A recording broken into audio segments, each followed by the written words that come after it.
Les murmures se sont arrêtés net au moment où j'ai franchi la porte de la salle de réception. 20 ans s'étaient écoulés depuis le lycée, mais ce silence pesant me semblait tout aussi écrasant qu'à l'époque. Mon ex-femme, Valérie, se tenait au centre de nos anciens camarades de classe, sa main ornée de diamants figés en plein geste, son sourire parfait vacillant une seconde avant de revenir avec encore plus d'éclat.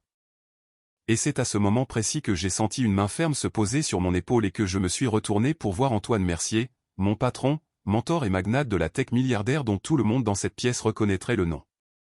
Ce qui s'est passé ensuite allait tout changer, alors si vous vous êtes déjà senti comme l'outsider qui obtient enfin son moment de gloire, cliquez sur le bouton j'aime et abonnez-vous pour découvrir d'autres histoires de triomphes inattendus, car croyez-moi, vous voudrez rester jusqu'à la fin de celle-ci.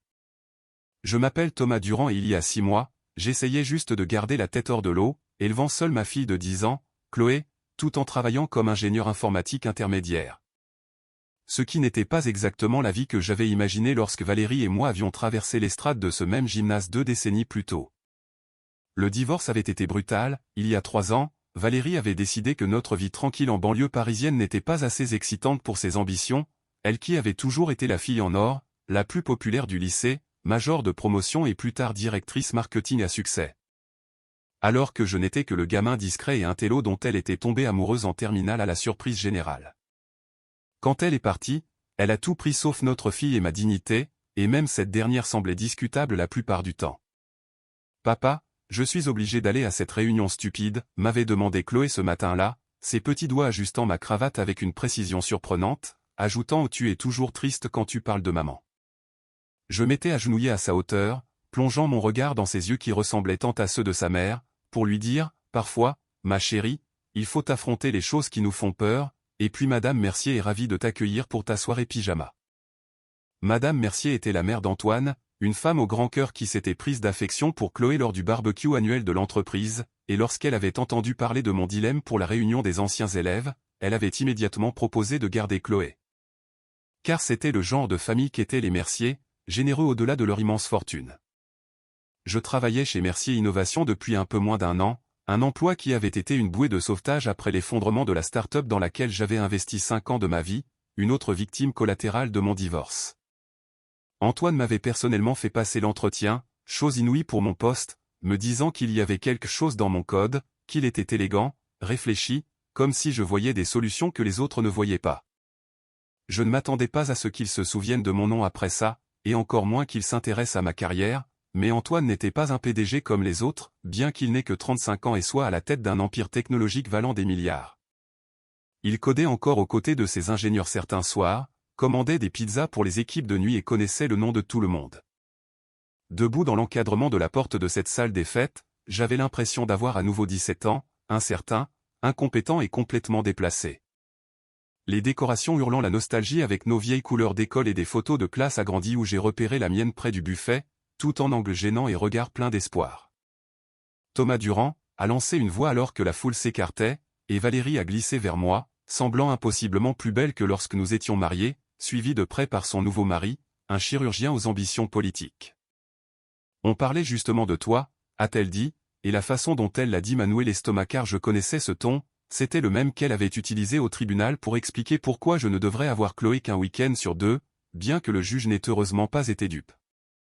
« Valérie » ai-je hoché en essayant de garder une voix stable, « tu as bonne mine », ce à quoi elle a répondu en riant « et toi tu es exactement pareil », ses yeux parcourant mon costume de prêt-à-porter bon marché, toujours dans le support informatique ou quelque chose comme ça, n'est-ce pas? Ingénierie logicielle, ai-je corrigé, même si je savais qu'elle comprenait la différence, car Valérie avait toujours été douée pour faire semblant de ne pas comprendre les choses qui comptaient pour moi. Son mari, Jean-Charles ou Jean-Marc, un nom tout aussi oubliable, a gloussé tandis que Valérie ajoutait « Je viens de conclure un contrat marketing à 7 chiffres avec LuxDeck, nous fêtons ça avec un mois aux Maldives. » Me faisant penser aux heures que j'avais passées à comparer les prix des chaussures de rentrée pour Chloé. « Félicitations, et comment va Chloé ?» a demandé Valérie, sa voix s'adoucissant légèrement, elle qui voyait Chloé pendant ses week-ends imposés par le tribunal, bien que ceci soit devenu de plus en plus rare à mesure que ses engagements professionnels s'étendaient. « Elle est incroyable, première de sa classe en maths, elle construit son propre ordinateur maintenant, elle suit les traces de son père, ai-je répondu, ce à quoi elle a répliqué avec un sourire crispé, comme c'est mignon, bien qu'elle ait mes compétences sociales, heureusement. Tu te souviens de notre premier rendez-vous? Tu pouvais à peine commander une pizza sans bégayer. Le cercle d'anciens camarades a ri et j'ai senti la chaleur monter à mon visage, me rappelant exactement pourquoi je redoutais de venir, jusqu'à ce qu'une voix calme intervienne. En fait, les compétences en communication de Thomas sont exceptionnelles. C'est pourquoi il dirige notre nouveau projet d'intégration d'IA. Antoine Mercier est entré pleinement dans le cercle, son simple t-shirt noir et son jean faisant paraître les tenues de soirée de tous les autres trop guindés, car malgré ses milliards, Antoine n'avait jamais été du genre m'as-tu vu. Antoine, ai-je dit sincèrement surpris, qu'est-ce que vous faites ici? Et il a souri en répondant, mon cousin était au lycée ici, promo 2006, je passais lui déposer quelque chose quand j'ai vu ta voiture, je me suis dit que je viendrais dire bonjour. L'énergie dans la pièce a changé instantanément, même Valérie semblait momentanément sans voix, la reconnaissance s'éveillant dans ses yeux avant qu'elle ne parvienne finalement à dire « Vous êtes Antoine Mercier, de Mercier Innovation ». Ce à quoi il a répondu agréablement « Et vous devez être l'ex-femme de Thomas », bien que quelque chose dans son ton indiquait clairement qu'il savait exactement qui elle était. Il a parlé de vous, a-t-il ajouté, et elle a ri en glissant sans effort dans son mode réseautage, que des bonnes choses j'espère, ce à quoi Antoine a répondu, il est trop professionnel pour autre chose. Cette intégrité est la raison pour laquelle j'essaie de le convaincre d'accepter le poste de directeur technique. Je l'ai fixé, nous avions eu des discussions préliminaires sur une promotion, mais directeur technique, c'était plusieurs niveaux au-dessus de mon rôle actuel. Le sourire parfait de Valérie a vacillé à la mention de directeur technique, et Antoine a continué comme si elle n'avait pas parlé. Thomas, il a été réticent, quelque chose à propos de vouloir être à la maison pour dîner avec sa fille tous les soirs, admirable vraiment. Nous travaillons sur un arrangement flexible. Le mari chirurgien s'est avancé, la main tendue, Jean-Charles Morand, mon cabinet cherche des solutions technologiques pour les soins aux patients, peut-être pourrions-nous. Mais Antoine l'a coupé doucement, l'équipe de Thomas est en fait complète pour les 18 prochains mois, mais je suis sûr que votre cabinet peut postuler via nos canaux standards. J'ai regardé le récit soigneusement construit de Valérie s'effondrer, car pendant des années, elle m'avait dépeint comme celui qui n'avait pas réussi, le choix prudent qu'elle avait dépassé, mais maintenant. Debout à côté de l'un des leaders technologiques les plus influents au monde qui discutait avec décontraction de ma promotion à un poste de direction, cette histoire ne tenait plus. Thomas a toujours été si intelligent, s'est-elle rattrapée rapidement, je lui ai toujours dit qu'il pouvait tout faire s'il se poussait un peu. Le sourcil d'Antoine s'est légèrement levé, intéressant, il m'a dit que vous aviez un jour qualifié ses ambitions professionnelles de mignons petits jeux informatiques. Je ne lui avais jamais dit ça, mais d'une manière ou d'une autre, il avait capturé son ton dédaigneux à la perfection. La conversation aurait pu continuer maladroitement si le DJ n'avait pas choisi ce moment pour lancer la chanson phare de notre promotion, et alors que les gens se dirigeaient vers la piste de danse.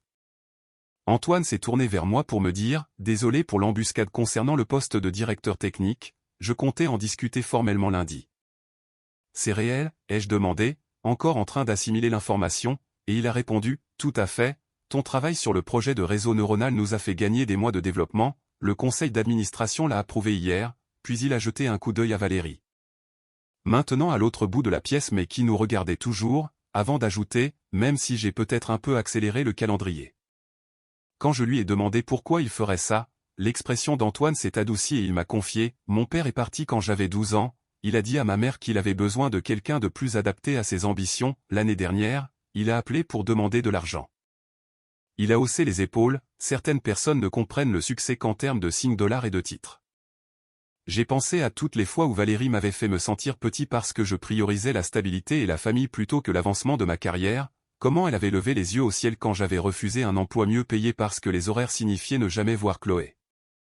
Merci, ai-je dit simplement, et il m'a répondu, ne me remercie pas, tu l'as mérité, avant de regarder sa montre et de dire, je devrais y aller, ma mère m'a envoyé un texto pour me dire que Chloé lui apprend à jouer à Minecraft et apparemment elle construise un empire.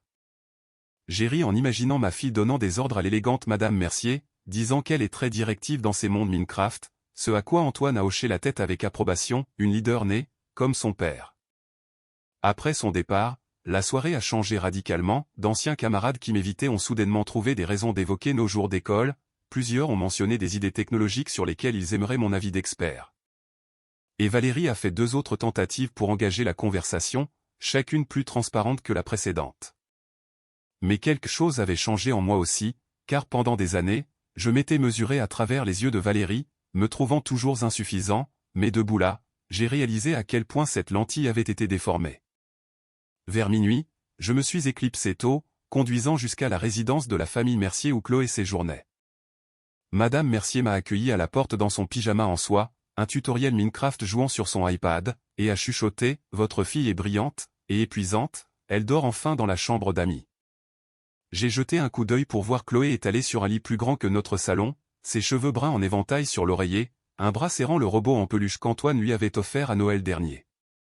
Antoine m'a parlé de la promotion, a dit Madame Mercier en me tendant une tasse de thé, c'est amplement mérité.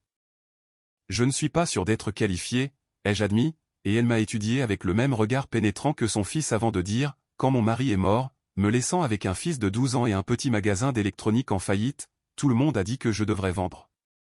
Qu'une veuve sans diplôme ne pouvait pas réussir dans ce secteur. Elle a bu son thé calmement avant d'ajouter, 25 ans plus tard, ce magasin est devenu la fondation de Mercier Innovation. Vous avez construit tout ça, ai-je dit, comprenant enfin, et elle a répondu, Antoine et moi l'avons construit ensemble, mais d'abord, j'ai dû croire que je le pouvais, avant de tapoter ma main et de dire, la partie la plus difficile du succès n'est pas le travail, Thomas. C'est de faire taire les voix qui vous disent que c'est impossible. Le lendemain matin, j'ai préparé à Chloé ses crêpes aux pépites de chocolat préférées, et alors qu'elle les dévorait, du sirop coulant sur son menton, j'ai demandé, qu'est-ce que tu penserais si je prenais de nouvelles responsabilités au travail? Elle a considéré cela avec le sérieux que seul une enfant de 10 ans peut rassembler et a demandé, tu seras toujours là pour les soirées cinéma. J'ai répondu absolument, c'est non négociable, elle a ajouté et au premier rang pour la fête de la science à m'embarrasser avec ton énorme appareil photo comme toujours. J'ai hoché la tête, et elle a conclu de manière décisive, alors je pense que tu devrais le faire, papa, tu es la personne la plus intelligente que je connaisse, encore plus intelligente que monsieur Mercier et c'est un milliardaire. J'ai ri en essuyant le sirop de sa joue, disant que je n'en étais pas sûr, mais elle a répliqué avec une confiance totale, moi je le sais, maman dit toujours que tu n'essaies pas assez fort, mais ce n'est pas vrai, tu fais des efforts pour les choses importantes. La vérité sort de la bouche des enfants, à ce moment-là, je me suis vu à travers les yeux de ma fille, non pas comme l'échec que Valérie avait dépeint, mais comme quelqu'un qui avait choisi ses priorités délibérément et vécu en accord avec elles. Le lundi matin, j'ai accepté le poste de directeur technique, et 6 mois plus tard, notre projet d'intégration d'IA allait révolutionner les diagnostics médicaux, y compris dans le cabinet de Jean-Charles Morand, bien que sa candidature n'ait reçu aucun traitement de faveur. Valérie a envoyé un email de félicitations lorsque la nouvelle a frappé la presse économique, suggérant un déjeuner pour prendre des nouvelles, mais j'ai poliment décliné. La vie n'est pas devenue magiquement parfaite, les responsabilités de mon nouveau rôle étaient énormes et les équilibrer avec ma vie de père célibataire restait un défi. Mais quelque chose de fondamental avait changé, je ne mesurais plus ma valeur à travers les yeux de Valérie ou de qui que ce soit d'autre. La semaine dernière, à la fête de la science de Chloé, je me tenais fièrement à la regarder expliquer son projet sur les réseaux neuronaux au juge, Antoine et sa mère étaient venus aussi, nous trois applaudissant de manière embarrassante quand elle a gagné la première place. Tu sais, a dit Antoine alors que nous regardions Chloé serrer son trophée, le succès ressemble à quelque chose de différent pour chacun, pour certains, ce sont des manoirs et des îles privées, pour d'autres, a-t-il ajouté en montrant ma fille rayonnante, c'est ça. J'ai pensé au chemin qui m'avait mené ici, le divorce douloureux, les luttes, les moments de doute, et finalement la reconnaissance non seulement de ma valeur professionnelle, mais des choix que j'avais faits en cours de route. Parfois, les retrouvailles les plus importantes ne sont pas avec d'anciens camarades de classe ou même d'anciens conjoints, c'est avec la personne que vous étiez toujours censé être, celle qui s'est perdue quelque part en chemin. Cette nuit-là dans la salle des fêtes, debout aux côtés de quelqu'un qui voyait ma valeur, je l'ai finalement retrouvée, et cela, plus que toute promotion ou validation, était le véritable triomphe.